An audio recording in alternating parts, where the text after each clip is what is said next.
Today we are going to solve another puzzle, and the question is we have to find the minimum number of races required to determine the three fastest horses from 25 horses, and you can only race 5 horses at a time. So here's the catch. Only relative positions of these horses can be found, and you cannot calculate their actual speeds. And there is one more thing to note: if you race one horse again, then its speed will remain the same. Like if horse A races in 3 races, its speed in all these 3 races will be the same. So let's see. Firstly, we group the horses into 5 groups, that is A, B, C, D, and E, and the results after these 5 races can be written as A1 comes first in the race of group A, and B1 and A2 comes second, A3 third, and A4 fourth, and A5 fifth. Similarly, for we write this for races 2, 3, 4, and 5. That is of the groups B, C, D, and E. So we have already used up 5 races, and now moving on. So in the sixth race, we race all the horses that came first in their respective races. So we are going to race A1, B1, C1, D1, and E1 to find out which is the fastest horse. So let us assume that A1 wins the race. So we know that A1 is the fastest of all of the horses. Then we need to find the second and the third position. So we need 2 more horses. So which horses can these be?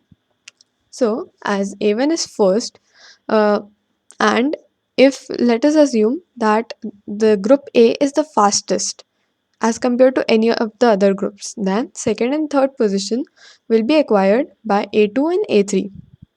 As A4 is already fourth in its race, it cannot compete for the second or the third position. Similarly, A5 is also out of the race. Now, let's see about group B. So, B came second in B1 came second in the sixth race. So, B1 can also come second in the overall race. And if B1 can come second, B2 can also come third. So B1 and B2 are still in the race. Now, as we know, B1 is in competition for being second, and B2 is in competition for being third. So B3, B4, and B5, which are slower than B1 and B2, are out of the competition. And for C1, so C1 has come third in its race in the sixth race. So it is still in the competition for being third. As C1 has won race over all the other C group horses, uh, every horse from C2 to C5 is out of the competition. And similarly, horses in group D and E are also out of the competition, as they don't stand a chance of being second or third. As E, let's see for E1. So E1 is the best horse in group E. So E1 has already been defeated by A1, B1, C1, and D1. That are 4 horses. So E1 can at most come fifth, which is uh, which is not required to be found out in this question. And similarly for D1, it is the best horse in group D, and still it comes fourth in race 6. So every horse of group D is out of the competition. So for second and third, we have A2, A3, B1, B2, and C1 still in the competition.